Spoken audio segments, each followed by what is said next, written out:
there, submarine fans. This is Eric from the subvet.com, and you're listening to the Subvets Podcast.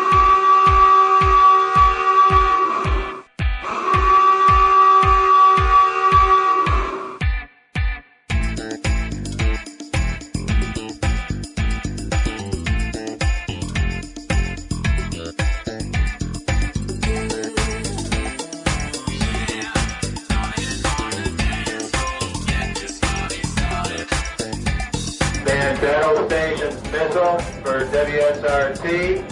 Spin up all missiles. Welcome aboard. It is the Subvets. I'm Dave. And I'm Eric. And what in the world have you been doing? You look like you've been on vacation. Oh, no, Dave. I'm just wearing some shades, you know? Aren't you I live indoors? right down the street from Buckley Air Force Base. And I'm assuming those golf ball looking things with radar and satellite dishes, they're not there for a reason. So just things might get bright all of a sudden. I want to make sure I'm protected. I got my UV lotion on, SP 1 million. Should be good to go. What do you think? No? I think Tom Lear, Tom Lear was right. We'll all burn together when we burn. We're all burned together. Welcome aboard, my friends. It is the Subvets Podcast. So I am going to caveat this show, this episode, not the show, as a total. Although this caveat applies to the show, I guess. There will be no classified information discussed here. Both of us have our experience in the subject matter, but the reality of it is, nothing that we say here should be construed as the official position of the United States Navy or the United States government, past or present.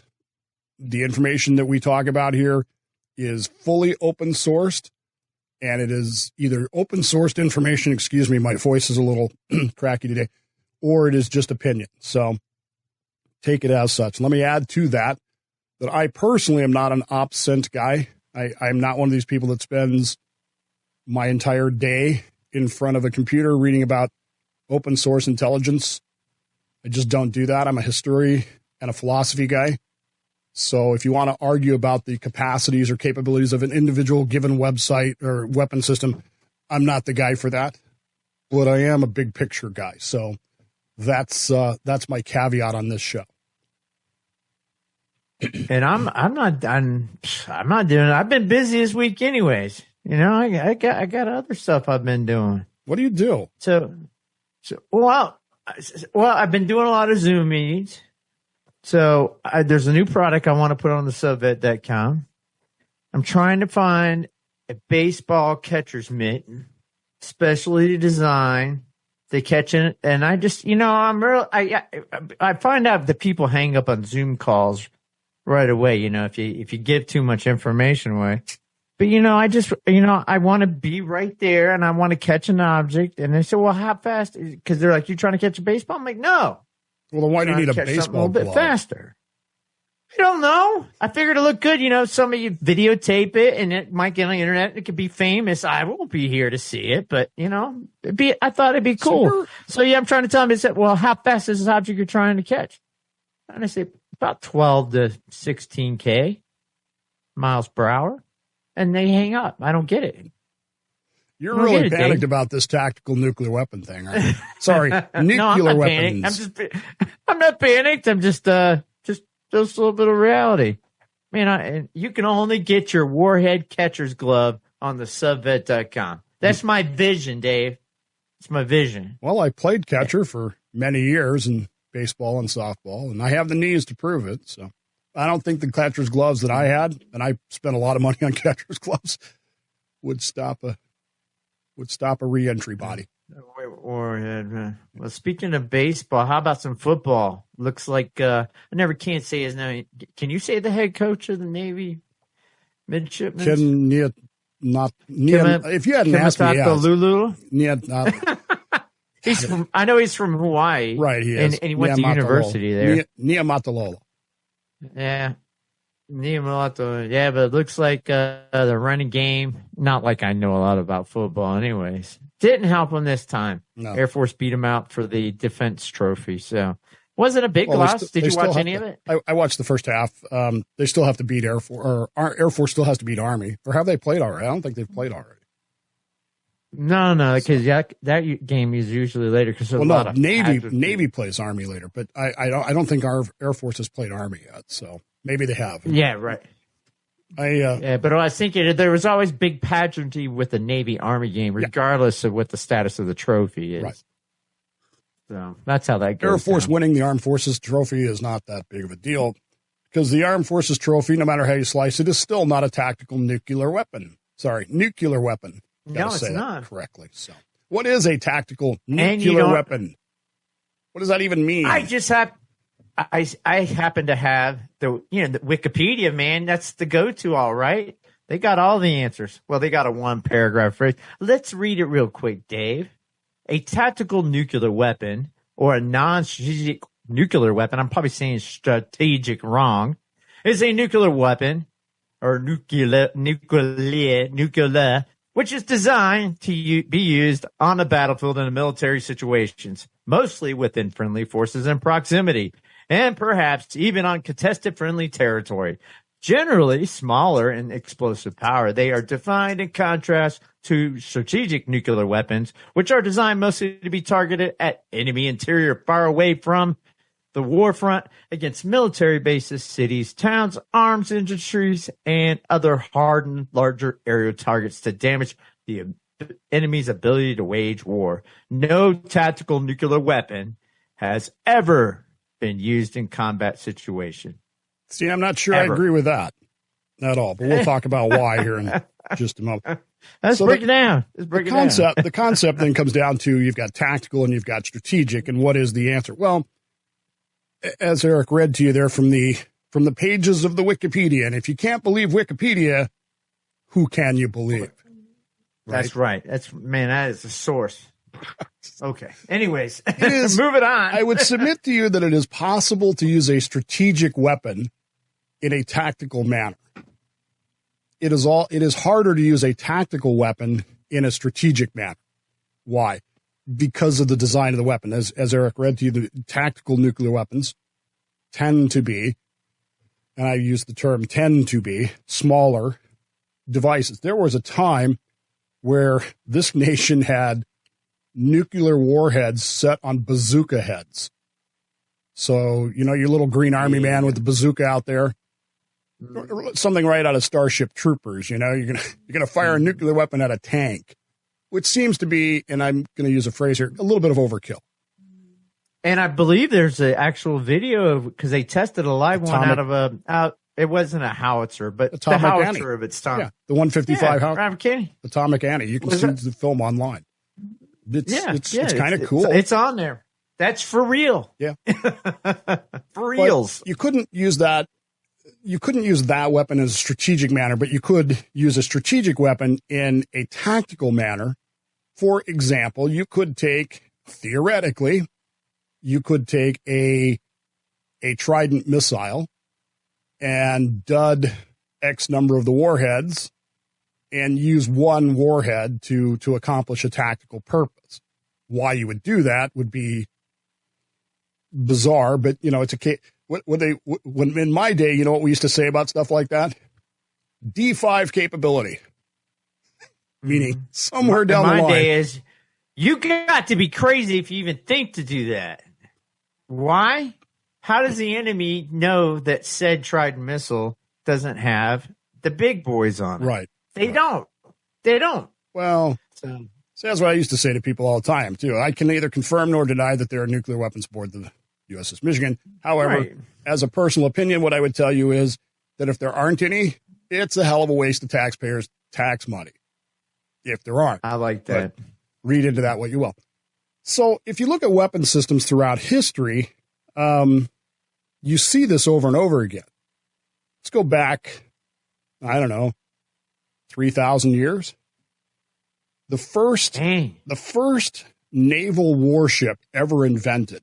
Now, prior to this, naval warfare was usually you had a cargo ship, some sort of commercial ship, and the other guy had a commercial ship, and you rammed them together, and you ran at each other, and you basically had a land battle on top of the ships.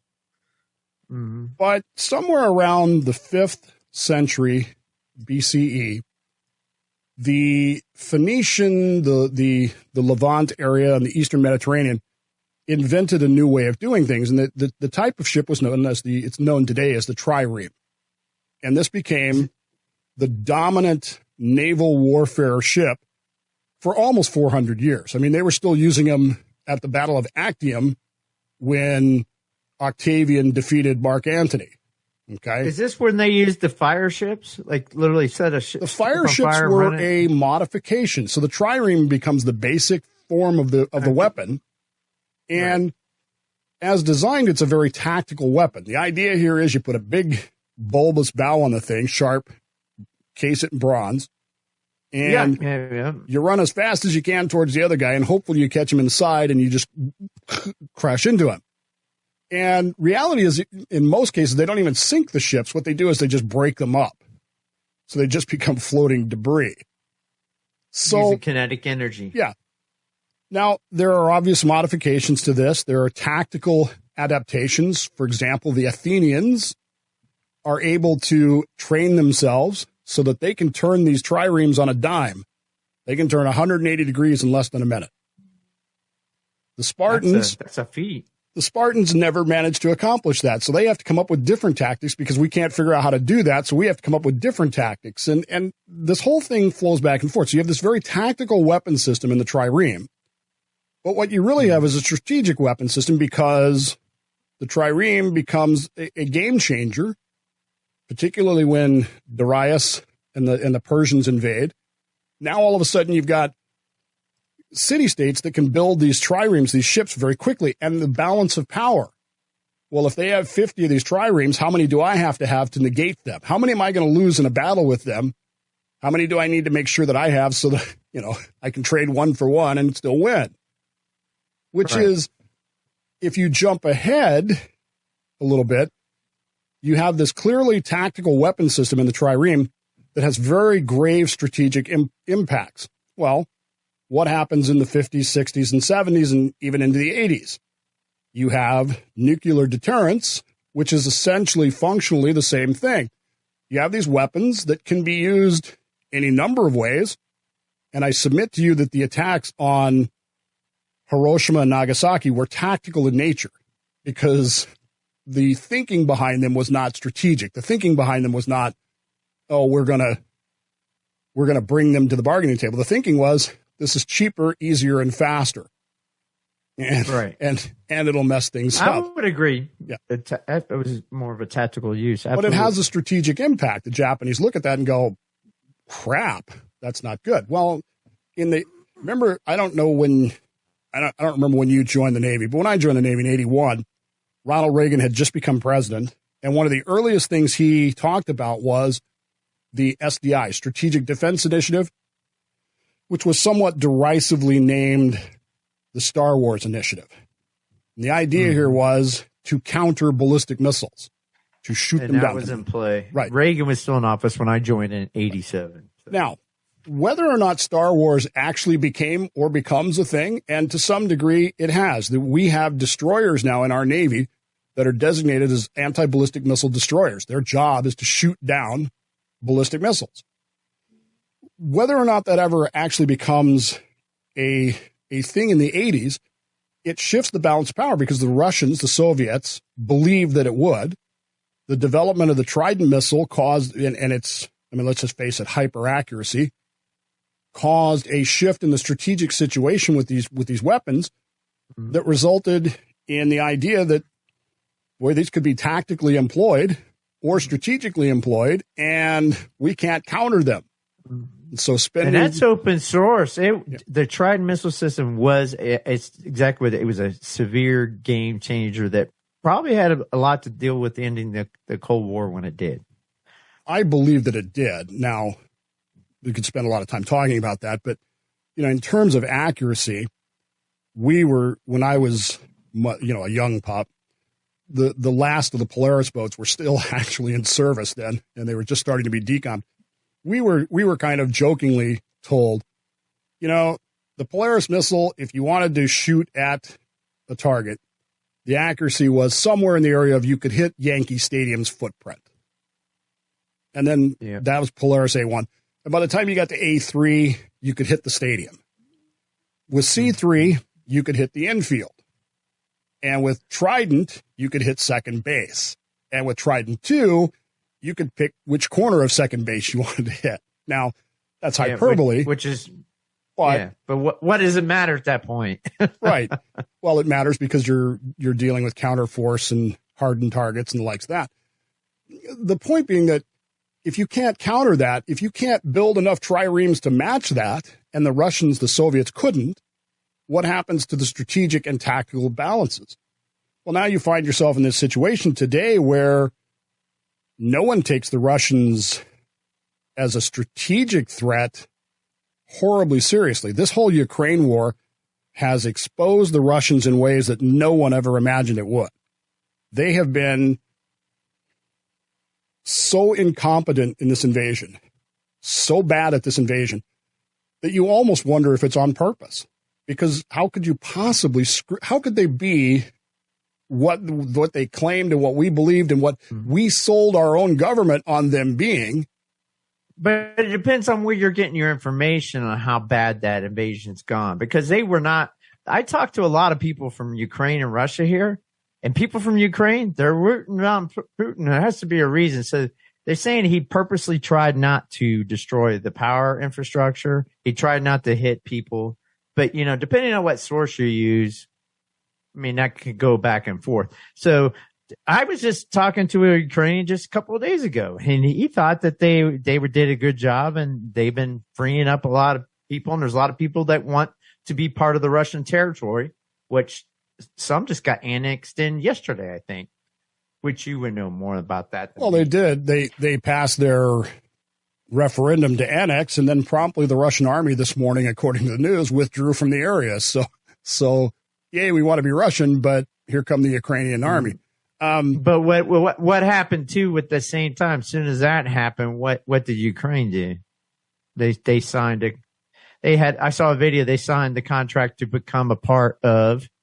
They signed the NATO. application to become part of NATO. The application, right. Not the final, but the application to become part of NATO. And so they're just ratcheting things up. Yeah, right. it's a back and forth thing. That's a move that makes you escalate or de-escalate or whatever. In a way, even NATO is a form of a trireme. It's a form of a tactical weapon that could be used in a strategic manner. This whole thing then, of course, leads to Putin's threat last week to use, quote, tactical nuclear weapons in Ukraine. And this is responded to. I think the response to this has been fascinating because the United States government's position has been the use of any nuclear weapon will basically be considered a strategic weapon, which is, in short terms, it's a weapon of terror. I mean, that's what you're doing. And requiring a some sort of retaliatory response. And what that retaliatory response is, who knows? I mean, with John F. Kennedy, it was pretty clear. I don't know that it's clear under the current administration exactly what the response would be. So let's say that Putin carries out his threat and parks pick one 1 kiloton weapon in the middle of Kiev. What's the response? What do we do? Mm-hmm. Well, I'm listening to other. You know how you said you're not a person that follows operational type stuff, but I listen to people do, and they're in the feeling that NATO is probably going to park one first. Well, and then what does Russia do? So you can go either way with that. I don't know. What do you do? This comes right out of a book. You're setting up this scenario. Right. This comes right out of Sir John Hackett's book from the 1970s, late 1970s. Hackett's book called The Third World War, in which the then Soviet Union, invades Western Europe, and it turns into just what we have in Ukraine, a stalemate, a strategic stalemate, where it's essentially granted. And so in order to, quote unquote, prove to the West that they're serious, They use a strategic weapon in a tactical, although it's more of a strategic, terroristic kind of way. They pick up the red phone and call the Prime Minister of Britain, President of France, and the President of the United States and say, we're launching one nuclear weapon to show you that we're serious. And they hit Birmingham, England. Take out Birmingham, England. Right. And so, of course, the Allies, NATO, says, well, we have to take out something too. Now, in this scenario, they decide to take out Kiev because at the time, Ukraine is Ukraine SSR. It's part of the Soviet Union. And there's a very good reason why they decide to hit Ukraine instead of Moscow or any actual Russian city. They hit Ukraine, or they hit Kiev. Kiev is destroyed. And the Ukrainians and the other members of the Soviet Union member states say, hey, screw this. And they say, no more Soviet Union. We're done. We're out. And thus ends the Third World War, according to John Hackett. Well, in today's scenario, what happens if I don't think it's going to roll that way. Well, but if Putin sparks one, you just said our response then is to reply, which is straight out of John Hackett. Of course, we're going to reply. But I wonder if we really would. Because of exactly what you said, which is, okay, we park one back on them. Then what? What happens next? Now, the counter to this is what several people have sent my show this week talking about. Well, Putin will never get the chance to use these weapons because his generals will kill him first, which is what I call Tom Clancy disease. C3 decap scenarios. Yeah. Right. I call that Tom Clancy disease. That's straight out of the plots of Tom Clancy novels. We all assume that cooler heads will prevail. We all assume that. We have no evidence to support that. We have no evidence to tell us that's the case. It's wishful thinking. Oh, if Putin tries to use a nuclear weapon, his generals will stop him. But will they? I mean, you're betting the use of nuclear weapons on a battlefield on fictional novels and wishful thinking, in my view. And here's it. I mean, and I don't want to get into the Democrat Republican thing because that's not the point of this show. But the thing is, we're on the other side is acting as a NATO bloc. Who's really making the decisions on who's parking what type of nuclear weapon and where? Well, on the NATO side, so nobody knows. I think it's set up the same way right now on both sides, which makes this situation very dangerers. And of course, and people need what? Yeah, then you go into escalation. Okay, well, they hit us, we hit them. Do they hit back? I mean, this goes back to John Hackett's position, which was, we're trying to show you that we're serious by firing a nuclear weapon at Birmingham, England. But did it really show that you were serious? Or did it show that you were desperate? And this is the question that I would have for Putin if I ever got the chance to talk to him. The use of a tactical nuclear weapon on the battlefield by doctrine should be on the offensive or a last gasp defense. Ukraine is not going to invade Russia. There is no danger to Moscow from Ukraine. So why would you do this? What's the logic behind it? Is the logic simply making the threat to create a lot of chatter and a lot of, nerves and deterrent responses that say, well, I've got 5 triremes and you only have 3, so you better do what I say? Or is it just nerves? There's infrastructure problems on both sides. This is both NATO and Russia. There's no way to fight a regular war. Regular warfare is off the table. You know why? Because everything's gone to advanced weaponry, and you have to have a manufacturing base. And right now, you got the problem in the South China Sea with Taiwan, the only chip maker on the planet. So if you go into a regular friendly non-nuclear World War III, it ain't going to last more than a month because we don't have the manufacturing base to keep making weapons, and they probably don't too. So then you lose enough people, and then one side or the other is forced into the tactical nuclear war or just full out nuclear war situation. This is not pre-World War II where countries had huge industrial bases to make weapons. That's my point. I guess I have more faith in the human ability to adapt and overcome, improvise, adapt, and overcome. every single war in the modern era since Napoleon, every single war, everybody believes that this is going to be 30 days and we're home. And I don't care if you're talking about Napoleon, the American Civil War, World War I, the Spanish-American War, World War II, whatever, it doesn't matter. And every one of them ends up as these heavily engaged attrition combat situations where you're wearing down the enemy's ability to do stuff. Do I understand what you're saying about manufacturing? Absolutely, I understand it. But I also think that a crash program to build those infrastructure things could be undertaken as long as, and this is what I come back to, as long as we're not throwing strategic nuclear weapons at each other and nuking everything in sight. There you go. So if you have a nuclear weapon and you know your enemy is gearing up its manufacturing base, are you going to let them do that, Dave, knowing that you could probably lose and they might have the upper hand on manufacturing?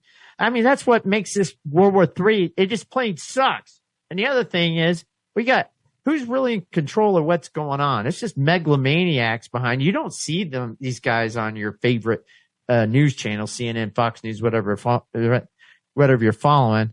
I mean, there's people that are making these decisions that you don't even know who they are. They're behind the money, the wealth, and unfortunately, that's where we're at.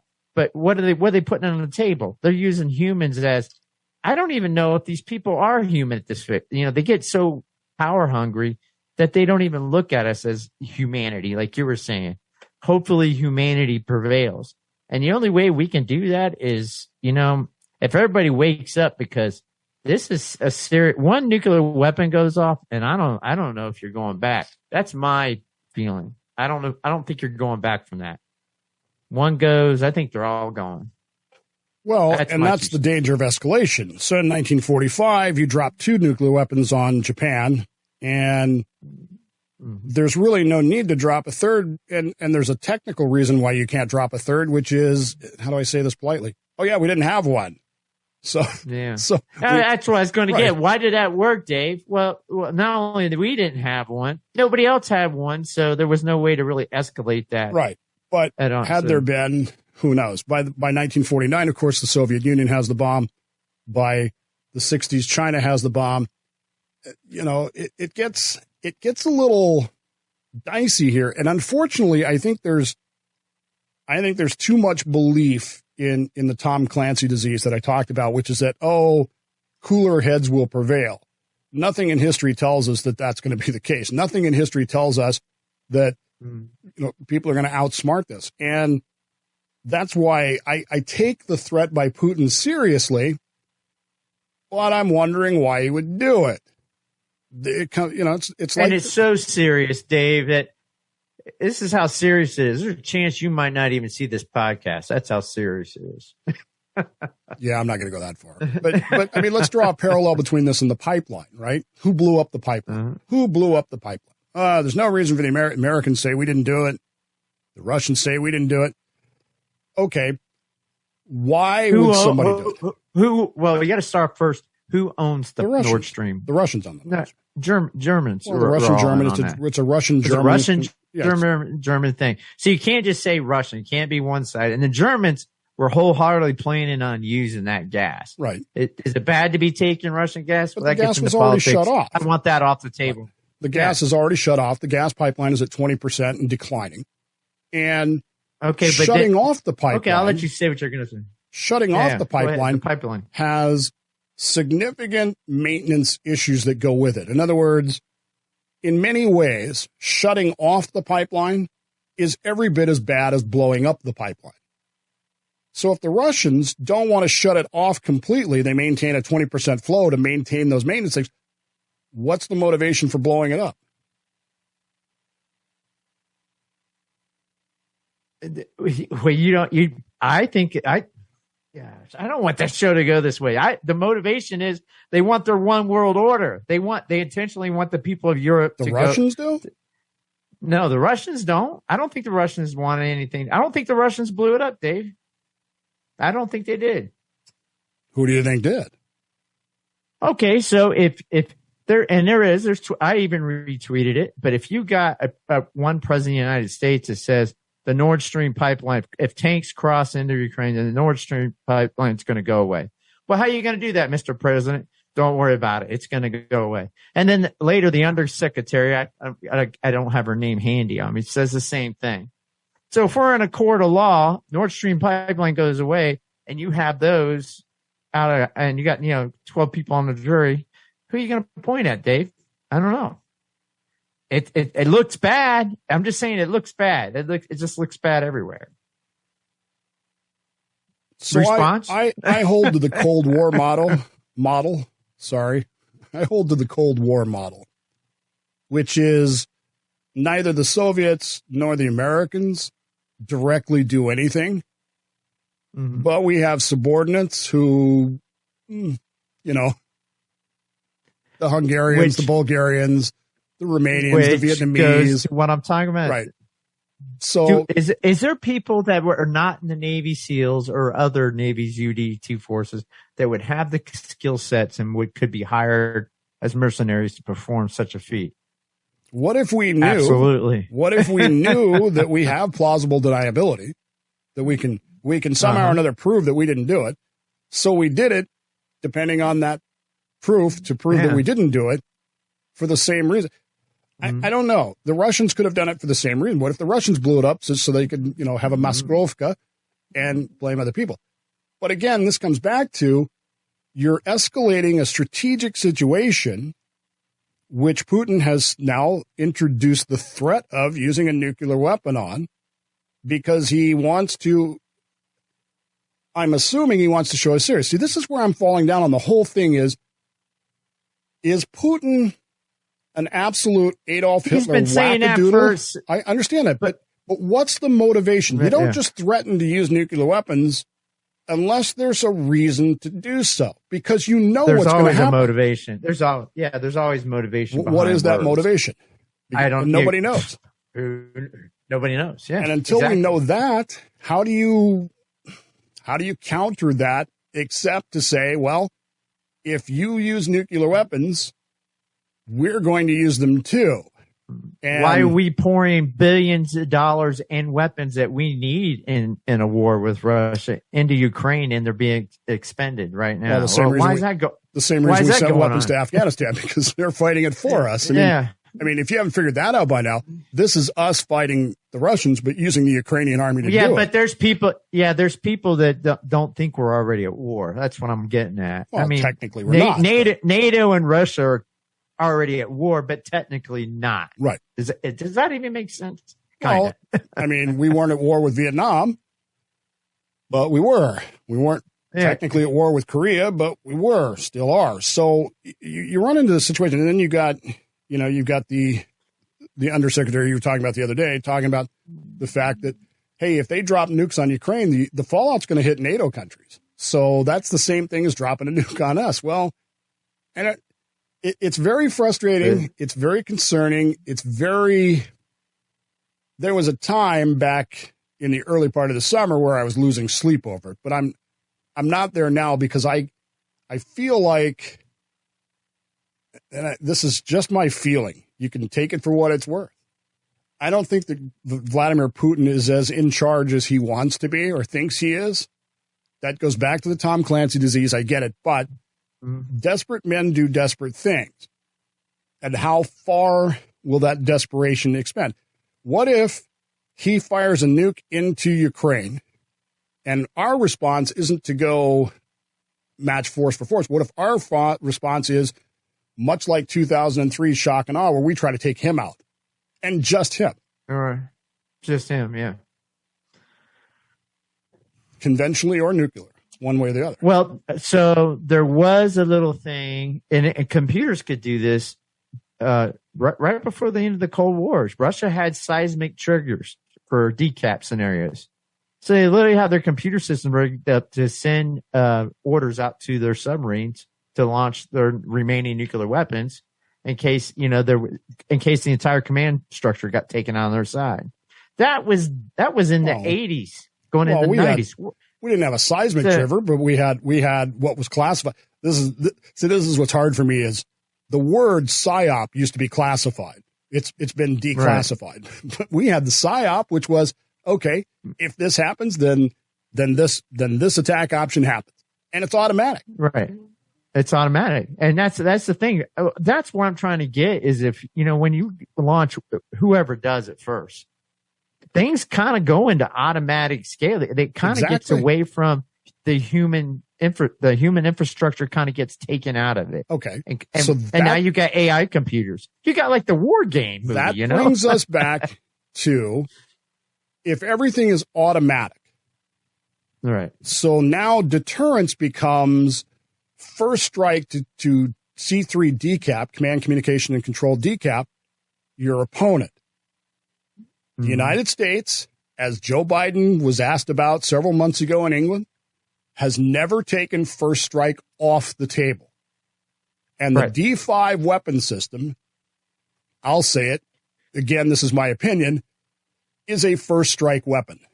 It is designed to be a first strike weapon. Yep. Do we take the first strike to take out Putin to prevent a Russian launch? And would it work? Based on what infrastructure they have to retaliate. Mm-hmm. We keep forgetting about they got that submarines. Although, they have a lot of technical issues, but you still got that big fat torpedo that swims up into a port. They say they have. They say they have, but we don't. Nobody's may ever or may seen not it. Work. Right. We don't know, but we don't know. But I'm saying they have response capability in a decap scenario as well. I don't even know. We just don't want to go there. How many Virginias do we have out there right now, trailing Russian boomers and Russian whatevers? Oh, this is the Cold War. Can't get them all. Kids, you think this is stressful? This was every day from 1949 to 1991. Today, it's we've always been good, but this is what we live. We're good at that for those years. This was the Cold War, folks, and you never knew what was going to trigger something off. And I'll tell you, I've said this for years, which was the old Soviet Union. I preferred it to the new one, simply because the leaders of the old Soviet Union were deeply committed commies, but they weren't crazy. And I'm not, in some ways, Vladimir Putin came up under that system, but I'm not sure that he learned the same lessons that they did because he wasn't a World War II veteran. He never actually served. I'm of the opinion there's crazy on both sides right now. That's how I feel. I mean, do you think there's cool heads on the NATO side versus crazy Putin? I don't know. I think this whole situation looks bad. Just my opinion. But like I said, this is what, I grew up going to school in the 1960s and 70s, early 70s. I remember duck and cover drills every week. And my dad, for those of you who don't know, was a Salvation Army officer. And when he was sent Daughter, you finished digging that hole in the backyard? I need that sucker 30 feet deep. Anyways. With air ventilation. Ventilation, yeah. We were sent to Pueblo, Colorado. My dad was sent there in 1976. And the building that we had there was a fallout shelter. It was full of civil defense supplies. And when I went to high school in 1979, 1980, I went to Ogden, Utah. The school in Ogden, Utah is a freaking bomb shelter. It's still a bomb shelter. Remember there was radiation shelter, bomb shelter signs everywhere on these schools? That's what I grew up with. So for me, in many ways, this is a return to normal. But at the same time, I recognize the fact that for many people, especially younger people, this is nerve-wracking. But imagine living this way for 40 years. Yeah. It's just that our financial system is unsustainable. And all the marbles are on the table, and whoever's making the decisions on both sides, that's negligible. That's how I feel. Right. So I think something's going to happen, and hopefully the human function stays in there, and cooler airs prevail, and nothing nuclear flies either direction. That would be nice. Well, on the plus side, if it does, we still know how to build triremes. So we can go get those dirty Russians in our triremes. We can go back to throwing rocks and slings and Yeah, man, there's some kids that they've been pretending to be my son got into that like 15 years where they pretend to be knights of old and all their stupid armor. And hey, we're gonna go right back to that, kids. You're all trained up for it. Instead of using the Nerf pads where you're not hurting each other, you'll be using real swords and throw rocks at each other. Good luck with that. Hopefully, I'm not here. Yeah, I'll be outside with the subvet.com catcher's mitt catching a warhead. That's where I'll be. And if you hit each other with those swords, they're going to hurt. So what do you think? Send us an email. You can get me at dolphindave@slipperyfish.com. And you can get me at eric@thesubvet.com. And you can check out. Oh, yeah, I was going to get that. But, yeah, you can check us out on our social feeds. So on Facebook, it's Facebook.com/group/thesubvet. Or you can go to Twitter/thesubvet as well. And you can find us on there where I post the news practically every day except for weekends, but sometimes even on Saturdays, I'll throw something up. So if you want the latest in submarine news from around the world, it's on there. And I do not take sides. I post everything I can find that's submarine related. And also, thesubvet.com is selling a new product, which is also, you can find that. It's GoldBacks. And right now I got some Utah GoldBacks, but there is currently 4 states in issue with that. And this is actual GoldBack fractional currency, the first one since 1913. Dave would know about that. But take a look at that and go to goldback.com and you can read a little bit about the history. And if you're interested in that, buying that in bulk, I can definitely get you a great price. But if you just want a few to hang on the wall because they look cool, well, I got them on a website and you can buy those too. And all that helps out what we're doing here on the subject. And on that note, I'm Dave. And I'm Eric. And this has been the Subbets. Yeah, that was closer than any other time. Hey, everybody, hopefully we're back next time. Have a good week.